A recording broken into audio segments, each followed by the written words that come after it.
तपाईले भन्नुभयो अघि मौसमी भन्नुभयो, त्यही कारणले मौसमी देखियो होला।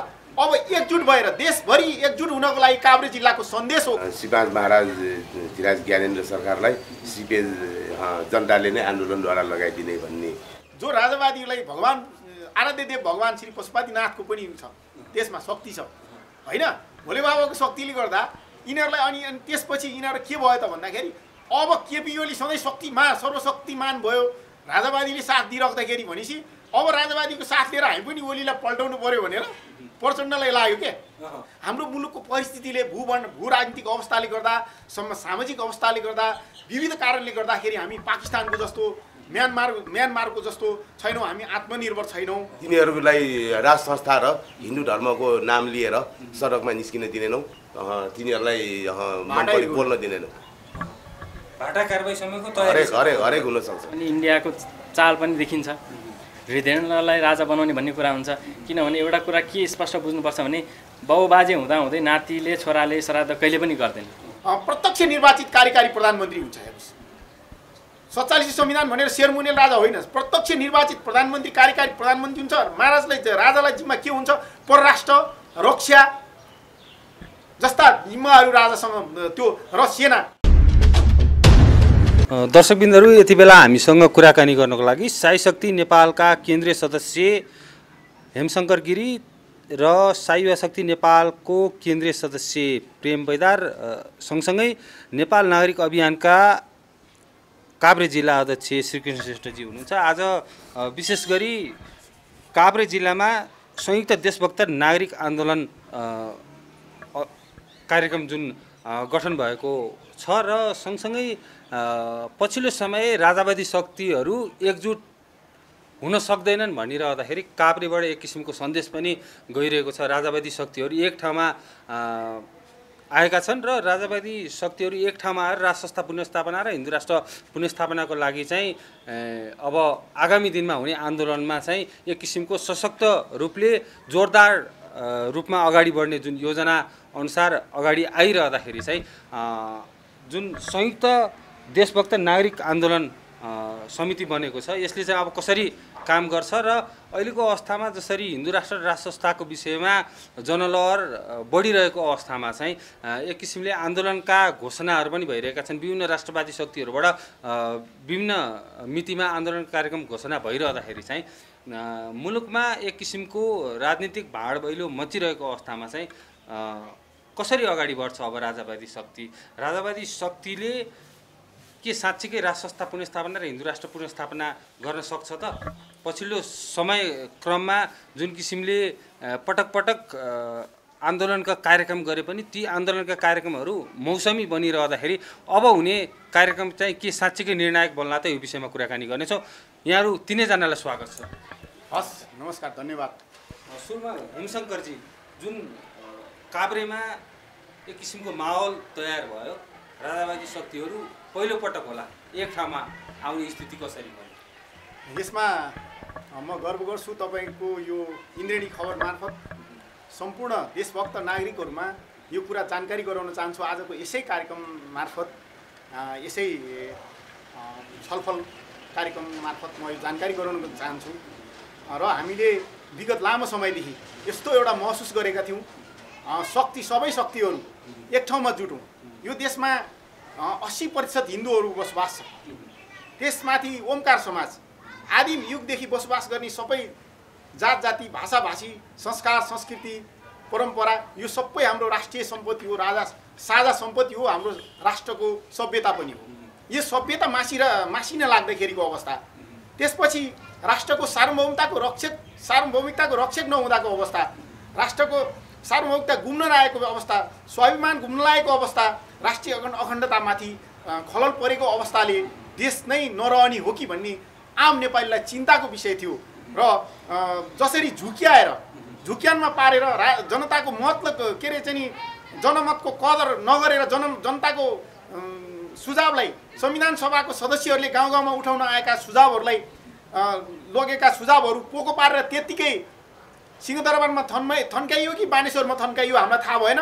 त्यहाँ चाहिँ हत्तपत्त यो घोषणा नगर्नुहोस्। राष्ट्र संस्था र हिन्दू राष्ट्र जस्तो विषय यो प्रत्यक्ष यो राष्ट्रसँग जोडिएको छ, यो राष्ट्रको राष्ट्रिय अस्मितासँग जोडिएको छ, राष्ट्रियतासँग जोडिएको छ।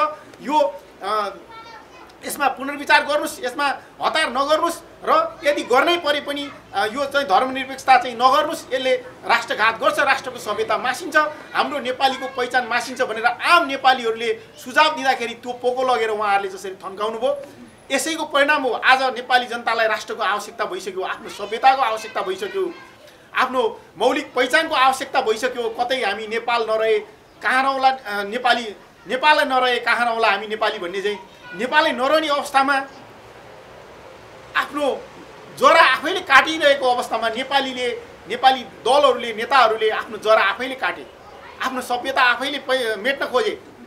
यो करिब 14-15 वर्ष पुगेपछि यो नेपालीहरूले यस्तो चाहिँ हामीलाई यस्तो महसुस भयो। अहिले जुर्मुराएको अवस्था छ, राजावादीहरू त्यही भएर एकजुट भएका थिएनन्, अब महसुस भइसक्यो। भाइ फुटे गुहार लुटे भने जस्तो तपाईँले भन्नुभयो अघि मौसमी भन्नुभयो, त्यही कारणले मौसमी देखियो होला। अब एकजुट भएर देशभरि एकजुट हुनको लागि काभ्रे जिल्लाको सन्देश हो। काभ्रे जिल्लाले केन्द्रमा रहेका विविध राष्ट्र संस्था सम्बद्ध हिन्दू राष्ट्र सम्बद्ध लिडरहरूलाई, अभियानहरूलाई, पार्टीहरूलाई चुनौती दिन चाहन्छ। यदि तपाईँहरू हामीले जिल्लामा जसरी हिजो एकीकृत गऱ्यौँ, हामी एक ठाउँमा उभियौँ, तपाईँहरू त्यहाँ उभिनु भएन भने खबरदार तपाईँहरूकोमा हामी साथ दिने छैनौँ। हामी साथ दिन परे पनि हामी भाटा लिएर हिर्काउँछौँ भनेर भन्न चाहन्छु म। त्यसपछि अर्को कुरा, यसको लागि छलफल चलिरहेको छ। हामी जिल्लामा छलफल, हामी जिल्लामा यहीँ छौँ, हामी 3 जना यहीँ छौँ। उहाँ साई युवा शक्तिको जिल्ला अध्यक्ष पनि हुनुहुन्थ्यो, हेर्नुभएको थियो। उहाँ नेपाल नागरिक अभियानको, अनि वीर गोर्खाली एटिएफ नामैले काफी छ चाहिँ नि। हामी सबै नेपालीको संस्था जम्मा भयो। यो साई युवा शक्ति नेपाल, साई शक्ति नेपाल, नेपाल नागरिक अभियान, वीर गोर्खाली एटिएफ, विश्व हिन्दू महासङ्घ, नेपालका लागि नेपाली अभियान पार्टी हो, पार्टी र दलहरू यिनीहरूको बिचमा हामी एकै ठाउँमा उभिएर राप्रपालाई पनि हामीले अनुरोध गरेका थियौँ, आह्वान गरेका थियौँ, बोलाएको थियौँ। पटक जिल्ला नेतृत्वसँग हामीले छलफल पनि गरेको थियौँ। अन्तिम समयसम्म उहाँहरूले सकारात्मक कुरा गरिरहनु भएको थियो। अन्तिममा गएर उहाँहरू आउन सक्नु भएन। उहाँहरूलाई अझै पनि म भन्छु समय छ, नअल्मलिनुहोस्। कतै बास बस्नु भएको छ भने आउनुहोस्, घरमा चिर्नलाई आउनुहोस्। देश जोगाउने अभियानमा अहिले यति बेला हामीले देश खोज्ने हो, यति बेला हामीले पद खोज्ने पनि होइन, यति बेला हामीले दाउपेच खोज्ने पनि होइन, यति बेला हामीले स्वार्थ खोज्ने पनि होइन, यति बेला हामीले देश खोज्नु पर्ने अवस्था हो। सबैजना सहमत हुनुहुन्छ एक ठाउँमा आउनको लागि? सहमत हुनुहुन्छ। त्यस अब जुन किसिमले यहाँ त धेरै अभियान जोडिए, धेरै संस्था जोडिए, धेरै राजनीतिक दल पनि भयो। नेतृत्वको विषयमा त तपाईँहरू बिचमा विवाद भयो कि भएन? हाम्रो सर्वसहमतले हाम्रो अहिलेको आवश्यकता पनि हो। पहिला पुरानो धेरै वर्षदेखि राष्ट्र संस्थाको मुद्दा बोकेर एक्लो बृहस्पति बनेर काभ्रेमा चाहिँ जुन किसिमले जोखिमपूर्ण यात्रा हिँडिरहनु भएको थियो प्रेम बैदारज्यू, उहाँ चाहिँ साई युवा शक्तिको जिल्ला अध्यक्ष हुनुहुन्छ। 76 सालको सुरुमा त्यो सङ्गठन काभ्रेमा स्थापित भएको थियो, अरू सङ्गठनभन्दा पहिला। उहाँले सुन्नु न, अनि उहाँलाई दिने कुरामा सर्वसम्मत। अनि तपाईँलाई भने नेपाल विद्युत परिषद पनि हाम्रोमा यसमा छ। अहिले मैले छुटाएँ, नेपाल विद्युत परिषद सहित गरेर हाम्रो 7वटा चाहिँ हामी अहिले संयुक्त रूपमा हामी यो चाहिँ आन्दोलन अगाडि बढाउनको लागि ऐक्यबद्धता जनाएको अवस्था हो। प्रेमजी, अब यो राजावादी र हिन्दूवादी सङ्घ सङ्गठनहरू एक ठाउँमा भएर तपाईँहरू अब आन्दोलनमा हुमिने जुन तयारी गरिरहनु भएको छ, यसले कस्तो किसिमको ऊर्जा थपिरहेको छ? कतिको उत्साहित हुनुहुन्छ यतिखेर? हामी धेरै नै उत्साहित छौँ नि यो विषयमा। अब हामीलाई यो धेरै थरी राजावादीहरू अब माथिदेखि नै सबै यो पद र कुर्सीको लागि गएको भन्ने थियो होइन। त्यो हुनाले हामीले यहाँबाट मिलेर गर्दाखेरि यो देशैभरि पनि राम्रो सन्देश जान्छ, केन्द्रलाई पनि सजिलो हुन्छ मिल्नलाई भनेर हामीलाई चाहिँ एकदमै राम्रो उत्साह लागेको छ। के छ त्यहाँ छलफलको क्रममा कस्ता एजेन्डाहरू उठ्यो? छलफलको क्रममा त अब हामी यहाँ 7-8वटा भयौँ होइन। अब हरेकको आफ्नो ऊ छ, तर हाम्रो चाहिँ श्रीपाँच महाराज धिराज ज्ञानेन्द्र सरकारलाई सिपेज जनताले नै आन्दोलनद्वारा लगाइदिने भन्ने त्यही विषयमा निर्णय भएर सबैले स्वीकारेर त्यही आन्दोलनको मार्फतबाट सिपेज राजा ज्ञानेन्द्रलाई लगाएर छाड्नुहुन्छ। हजुर हजुर त्यो सहज छ त्यो बाटो सहज। अब उहाँले त्यति सजिलोसँग त छोडिदिएको, अब हामी लाखौँ जनता मिल्यो भनेदेखि त्यो किन असहज होला र? त्यो उसलाई यो सिपेज हटाउने मान्छेहरू नै यो प्रचण्ड बाबुरामहरूले नै अब हामीले गल्ती गऱ्यौँ, हाम्रो देशको सान भएन मान भएन भनेर रोइसकेपछि अब हामीले त यो बाटो मात्रै बनाइदिने हो। हामीले त सहज त तपाईँहरूले आफैले विचार गर्नुभएको होला सहज भयो कि भएन भनेर। अब अहिले चाहिँ धेरै सहज लागिरहेको छ हामीलाई। प्रचण्डको अभिव्यक्तिदेखि उत्साहित हुनुहुन्छ? हजुर हजुर, त्यसले नभने पनि उत्साहित थियौँ, तर अब उसले नि भनेपछि सकिएछ भन्ने ठान्छौँ हामी।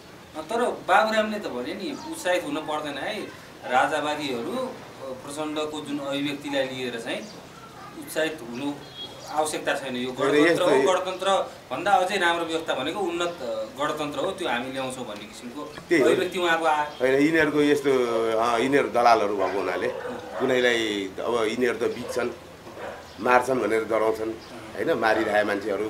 अब कानुन अब यो सके ठुन्लान् भनेर पनि डर होला। अब यसमा धेरै कुरा छ। अब राजासँग बच्नको लागि पनि हरेक कुरा गर्छन् यिनीहरूले।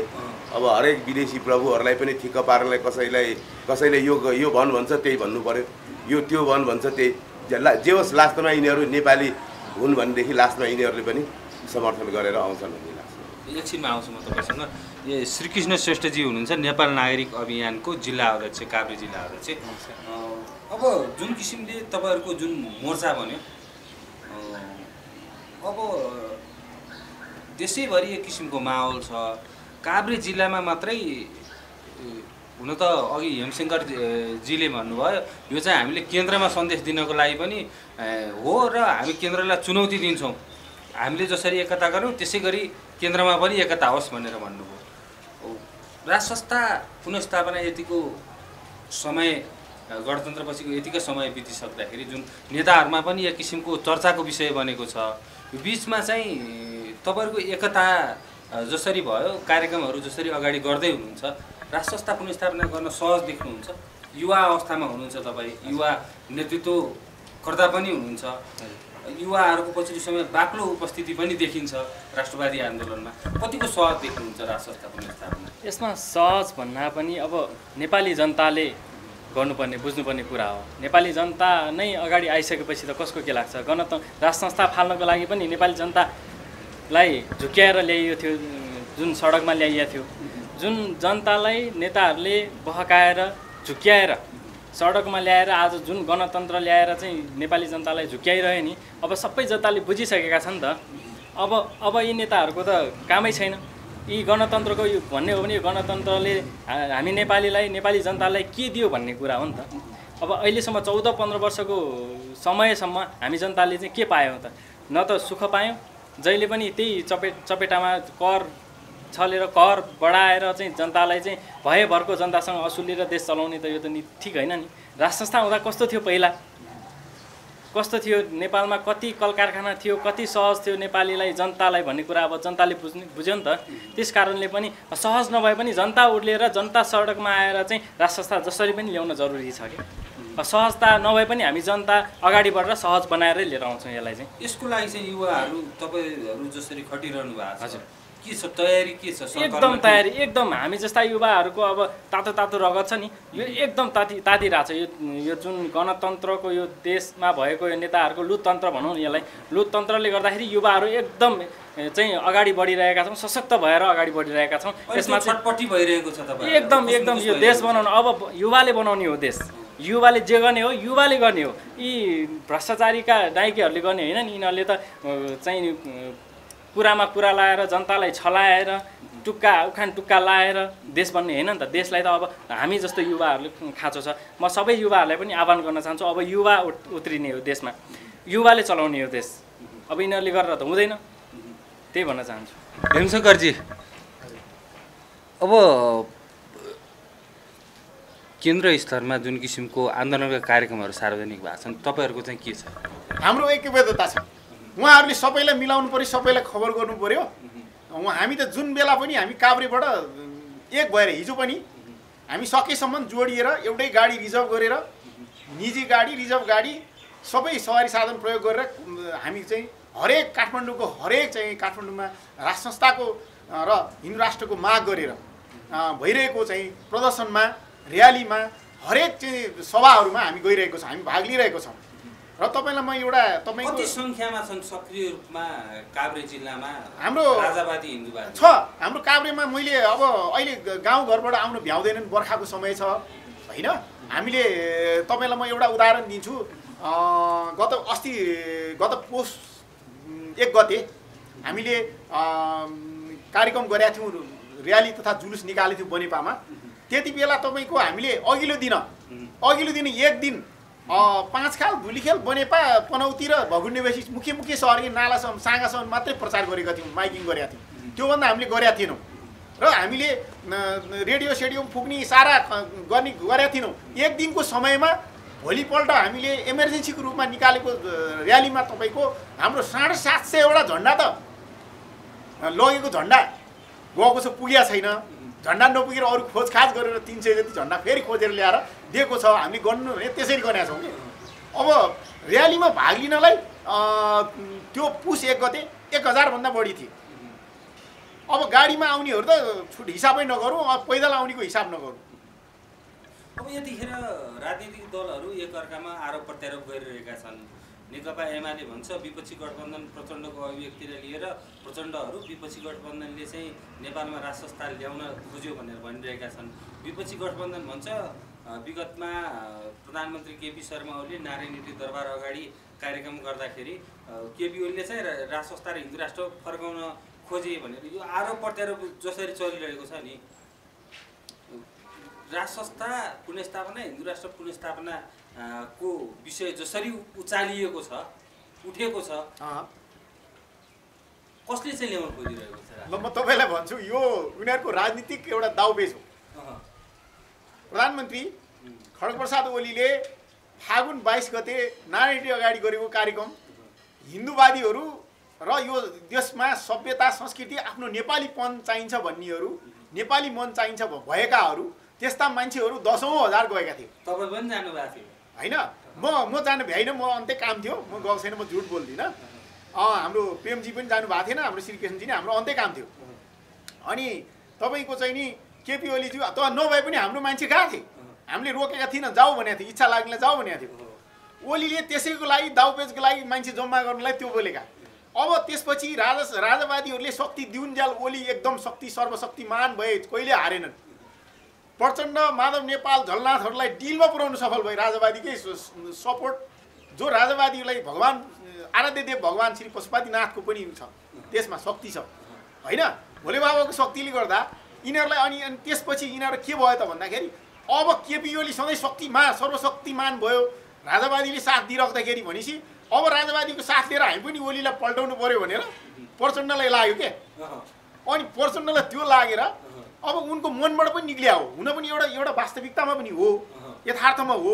हिजो हुन त यिनीहरू सबैजना हिजो 12 बुद्धेको हस्ताक्षरकर्ता हुन्, यिनीहरू सबै दोषी छन्। यिनीहरू म ओलीलाई आफ्नो, प्रचण्डलाई पर, प्रचण्डलाई आफ्नो, ओलीलाई पर, देउवालाई पर गएर भन्दिनँ, किनभने यिनीहरू सबै दोषी हुन्। यिनीहरू जानेर नजानेर विदेशी एजेन्डामा फसेकै हुन्।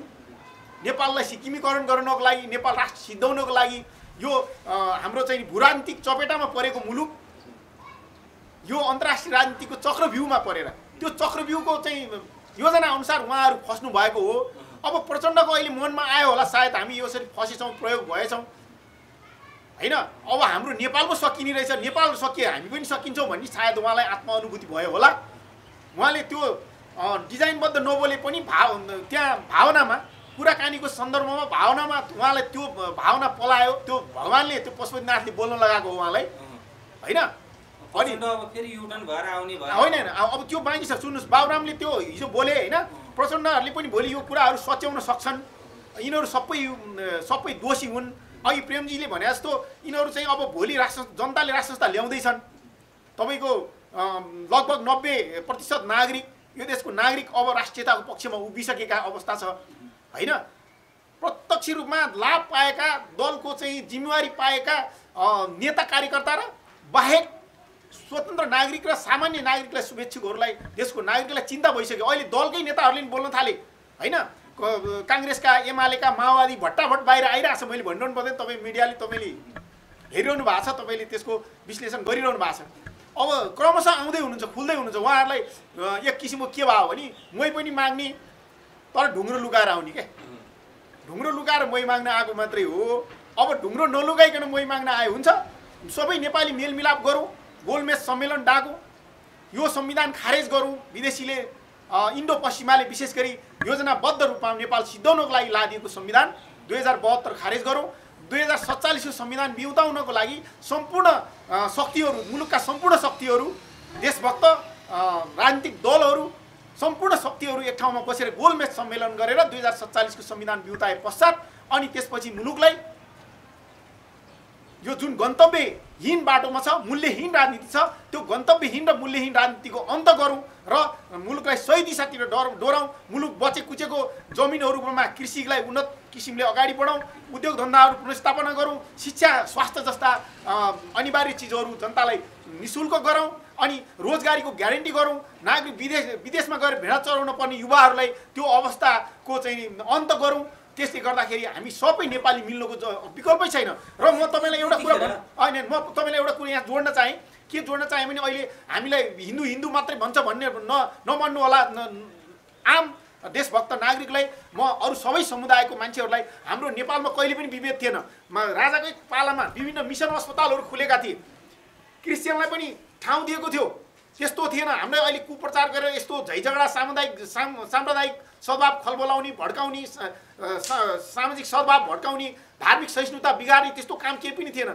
राजाको दरबार अगाडि जामे मस्जिद थियो, 6-7वटा चाहिँ नि मिसन हस्पिटलहरू खोल्न दिएको थियो, यहाँ केही विभेद थिएन। अब हिन्दूको, अब बुद्धको कुरा आयो, नेपालमा बुद्ध जन्मेको देश, यो विश्वले चिन्दाखेरि नेपाल बुद्ध जन्मेको देश भनेर चिन्छ, सगरमाथाको देश भनेर चिन्छ। हाम्रो त्यो गौरवको विषय छ। त्यसले हामी नेपालमा मानिआएको बुद्ध, हिन्दू सनातन, अनि त्यसपछि के अरे किराँत धर्म, जैन धर्म, मुस्लिम धर्म जे जति छन् तिनीहरू पनि अब पहिलादेखि बसोबास गरेर मानेका क्रिस्चियनहरूलाई पनि हाम्रो विभेद छैन।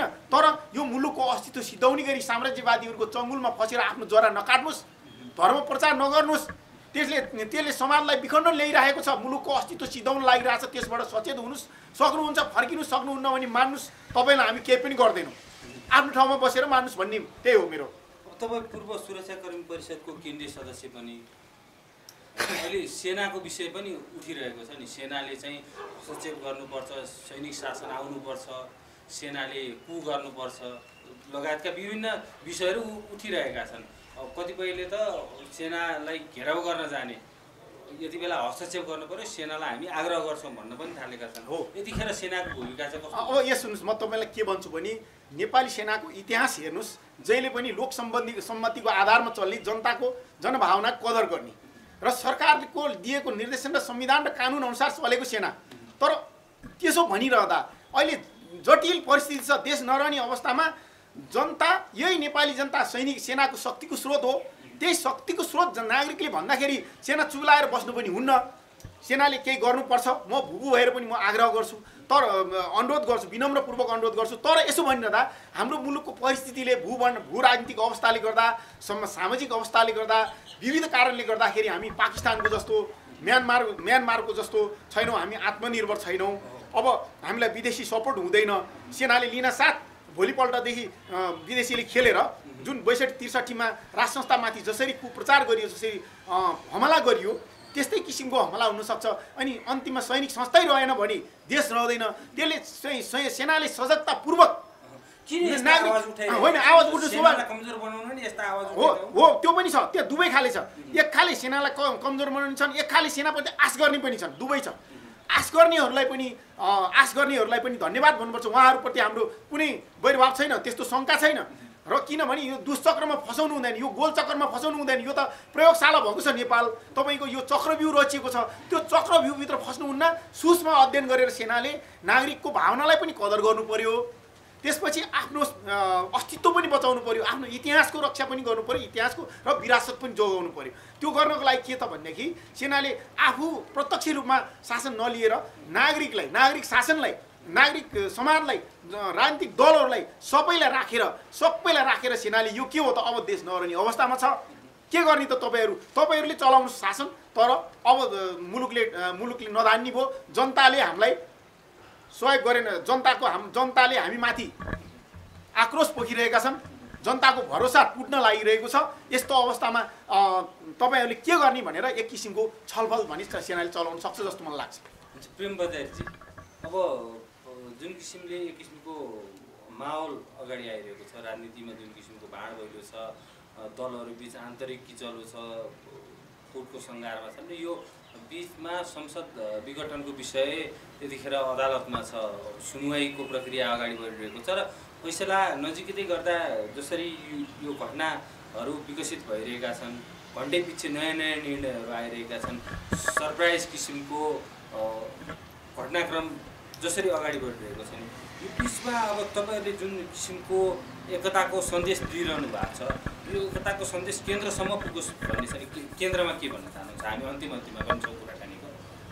केन्द्रमा त्यही भन्न चाहन्छौँ हामीहरू। अब त्यो यो म ठुलो र म पुरानो र म बलियो भनेर मलाई राजाको सपोर्ट बढी छ यस्तो भन्नेतिर नलागिकन। त्यस्तो भन्नेहरू छन् होला नि त, नत्र किन यत्रो 400-500 एउटा सङ्गठन हुन्थ्यो र? नभए हुन्छ पहिला 400-500 एउटा सङ्गठनहरू चाहिँ म दरबारसँग निकट्छु भनेर आफूलाई दाबी गर्छन्, गर्दै पनि होला। अब हामीले भेटाउँदैनौँ त्यस्तो होइन होला। त्यो हुनाले हामी चाहिँ के भन्न चाहन्छौँ भनेदेखि अब जहाँ जस्तो ठाउँमा भए पनि हाम्रो यो देश र हामी जनताकै लागि राज संस्था चाहिँ अपरिहार्य भएको हुनाले यो 10 थरी उद्देश्य लिएर 10 थरी कुरा गरेर 10 थरी अब राजाबारीहरूलाई नै भड्काएर होइन यसरी हिँड्दाखेरि यो देश र राज संस्थाप्रति नै घात हुन्छ। त्यही हुनाले अब यो त्यो घमण्ड छोडेर पद को मन्त्री प्रधानमन्त्री भन्ने त उसको खुबी क्षमताले भोलि ऊ होला होइन, हामी त केही बन्न भनेर त लागेका होइनौँ। त्यो हुनाले अब यो सबै घमण्ड छोडेर चाहिँ यो एकत्रित भएर हामीले जसरी काभ्रेमा गऱ्यौँ केन्द्रमा हरेक जिल्लाहरूमा पनि त्यसै गरेर गरोस् भन्न चाहन्छौँ। अब यो यसमा यो एकत्रित हुनतिर नलागेर फेरि त्यस्तै म छुट्टै म ठुलो म यहाँ भनेर हिँड्छन् भने त्यस्तालाई हामीले नै रोक्नेछौँ। रोक्ने त्यो तयारी छ तपाईँहरू? तयारी छ। हामी त्यस्तो गर्न हुनुहुन्छ तपाईँहरू? तिनीहरूलाई राज संस्था र हिन्दू धर्मको नाम लिएर सडकमा निस्किन दिँदैनौँ, तिनीहरूलाई मनपरी बोल्न दिँदैनौँ। भाटा कारबाहीसम्मको तयारी हरेक हुनसक्छ, जे पनि हुनसक्छ। अब त्यो देशद्रोहीहरू यो अब प्रचण्डहरू भन्दा पनि यो 7 दल 8 दल भन्दा पनि घाँटी हुन्छ तिनीहरूलाई भोलि जनताले कारबाही गर्ने नै तिनीहरूलाई। राजा र हिन्दू धर्मको नाम बेचेर खानेहरूलाई तपाईँले छोड्दैनौँ हामी। तिनीहरू त झन् देशद्रोहीमा पर्छ तिनीहरू। अब श्रेष्ठजी कहाँ आएँ म? अब तपाईँ युवा हुनुहुन्छ यतिखेर, अब तपाईँहरूको जुन किसिमको एकता भइसकेको अवस्था छ, बिचमा अब त्यहाँ प्रत्येक सङ्गठनको छुट्टै छ। अब राज संस्थाभित्र पनि कस्तो राज संस्था, को राजा भन्ने कुराहरू हुन्छ। हिन्दू राष्ट्रको विषयमा पनि कसरी हिन्दू राष्ट्र भनेको कुराहरू अगाडि आउँछ, कसरी हिन्दू अधिराज्यको कुरा उठाइरहेको छ। अब यी सबै सङ्गठनहरू एक भइरहँदाखेरि राजा हुने को राजा हो? अब यसमा भन्नुपर्दा त राजा त ज्ञानेन्द्र शाही श्री 5 महाराज धीराज ज्ञानेन्द्र वीर विक्रम शाह नै हुने हो नि। किनभने अरूले त अब यहाँ के भइरहेछ भने इन्डियाको चाल पनि देखिन्छ, हृदयेन्द्रलाई राजा बनाउने भन्ने कुरा हुन्छ। किनभने एउटा कुरा के स्पष्ट बुझ्नुपर्छ भने बाउबाजे हुँदाहुँदै नातिले छोराले श्राद्ध कहिले पनि गर्दैन। किनभने रुल बाई रुल देश बनाउनलाई अब त्यति धेरै अब ज्ञान प्राप्त पनि भएको छैन हृदयेन्द्रको। त्यो भएको कारणले ज्ञानेन्द्र नै राजा हुनुपर्छ, राजा ज्ञानेन्द्र नै हुनुपर्छ। त्यस कारणले किन राजा चाहियो भने यो हाम्रो मातृभूमि नेपाल जोगाउन, देश जोगाउन, हाम्रो जनतालाई जोगाउन। भोलि त के हुन्छ थाहा छैन, यही तरिका हो भने भोलि सिक्किमीकरण हुनु पनि बेर छैन हाम्रो नेपाल। हामी गौरव गरिरहेछौँ, हामी नेपाली भनेर गौरव गरिरहेछौँ नि अहिलेसम्म। त्यस कारणले देश बचाउन, हाम्रो धर्म संस्कृति बचाउन, हामी जनता बचाउनलाई राजै चाहिन्छ, राज संस्था चाहिन्छ।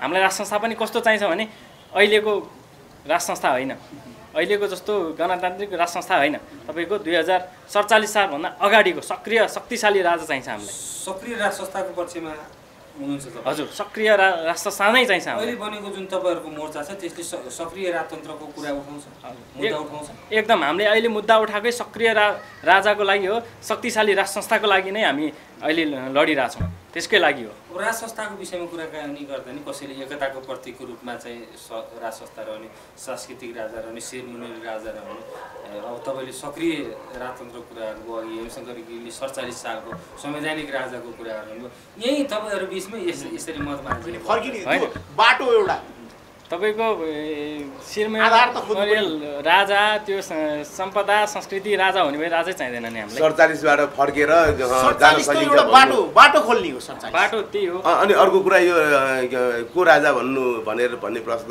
छन् जुन त्यो उठ्छ नि बेला तपाईँहरूले यो कुरा बुझ्नुहोस् कि महाराज धीराज ज्ञानेन्द्र सरकार भन्दा अरू विकल्प खोज्ने मान्छेहरूले तिनीहरूले राजतन्त्र चाहेकै होइन, चाहेको होइन, यो बिगार्नलाई भनिरहेछ तिनीहरू। त्यस्तो विदेशीको चाहिँ तपाईँको डिजाइनमा उनीहरूले बोलिरहेका हुन्छन्, तर हामीलाई चाहिँ सक्रिय राजा नै चाहिन्छ।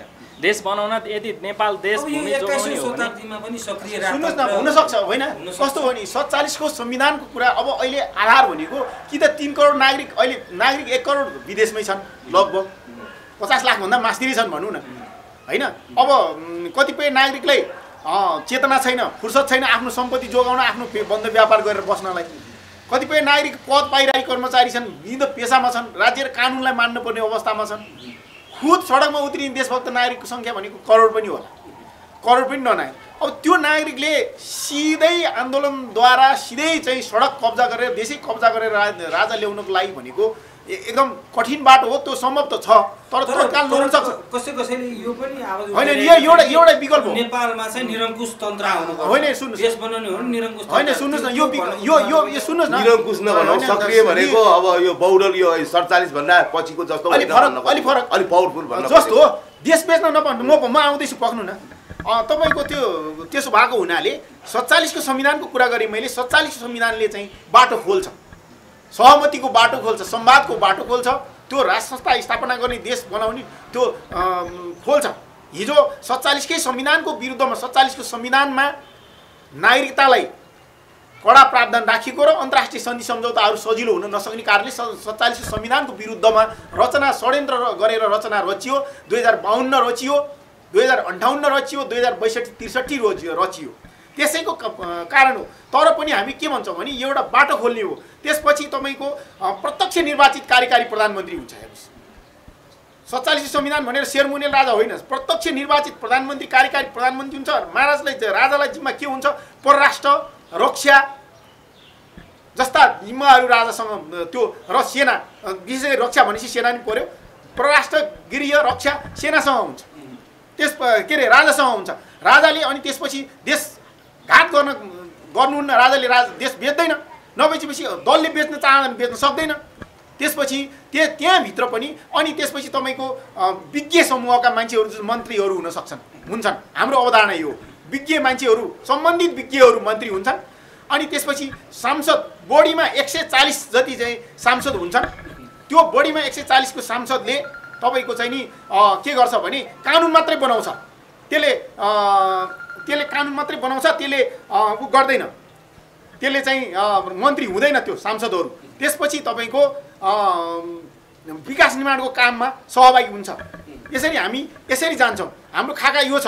हामीले चाहिँ विशेष गरी अघि नै भनिसकेँ, शिक्षा स्वास्थ्य कसरी निःशुल्क गराउने, रोजगारीको ग्यारेन्टी कसरी गराउने, उद्योग धन्दाहरू पुनर्स्थापित कसरी गराउने, कृषि योग्य भूमि कसरी जोगाउने, जसरी जलस्रोतहरू कमी हुँदै गएछ, सुकिरहेछ, त्यसलाई कसरी संरक्षण सम्वर्धन गर्ने, तपाईँको चाहिँ कुनै पनि प्राकृतिक स्रोत साधनहरू उत्खनन गर्नु र दोहन गर्नुभन्दा पहिला हामी चाहिँ त्यसलाई पहिला सुरक्षित कसरी हुने बाटोहरू अपनाउने, हिमाल कसरी जोगाउने, पहाडलाई कसरी जोगाउने, तराईलाई कसरी जोगाउने, यो हामीसँग स्पष्ट खाकाहरू छन्। अनि राज संस्थामा त्यो चाहिँ एकदम चाहिँ त्यसले गर्दा त्यही आधारमा रहेर मुलुक जोगाउँछ राज। हुन्छ श्रेष्ठजी, के भन्न चाहनुहुन्छ अन्तिममा? म के भन्न चाहन्छु भने अब सम्पूर्ण नेपाली दाजुभाइ दिदीबहिनीहरूलाई अब देशको हालत यो छ, गम्भीर अवस्थामा पुगिसकेका छ। अब देश जोगाउने हो भने हामी युवाहरू सम्पूर्ण नेपाली दाजुभाइ दिदीबहिनीहरू सडकमा आएर देश जोगाउन म विनम्र अनुरोध गर्दछु। प्रेमजी, म पनि त्यही भन्न चाहन्छु। यहाँ काभ्रेबाट अब सायद तेस्रो जनआन्दोलन यहीँबाट सुरु होस् भन्ने चाहन्छौँ हामी होइन। यसको लागि सबै काभ्रेवासी दाजुभाइहरूले पनि हाम्रो हुने कार्यक्रममा साथ दिनु होला भनेर आग्रह गर्न चाहन्छु। तेस्रो जनआन्दोलन हुँदैछ, त्यो काभ्रेबाटै सुरु हुन्छ। त्यही चाहेका छौँ हामीले। त्यो हुनाले माथि केन्द्र अब नेपालभरिकालाई पनि यही अनुसार मिलेर एकत्रित हुँदै यो मोर्चामा बनाउँदै सहभागी हुँदै जानु हुन भनेर म पनि सम्पूर्ण नेपाली दाजुभाइ देशभक्त दाजुभाइ दिदीबहिनी बुवा आमाहरूमा हार्दिक अनुरोध, विनम्र अनुरोध गर्दछु, हार्दिकतापूर्वक अनुरोध गर्दछु के भने अब देश खोज्नुहोस्। देश अन्तिम अवस्थामा छ, देश चाहिँ दुखिरहेको छ, देश डुब्न लागिरहेको छ। आफ्नो देश जोगाउँ पहिला, अनि हामी भोलि नेपाली हुन सक्छौँ। पहिला नेपाल जोगाउँ, अनि नेपाली हुन सक्छौँ, राजनीति गर्न सक्छौँ, गतिविधि गर्न सक्छौँ, सबै चिज गर्न सक्छौँ। हामी बाँच्न सहज हुनेछ र हामी चाहिँ आफ्नो राष्ट्रियता बिनाको जीवन निरर्थक हुन्छ।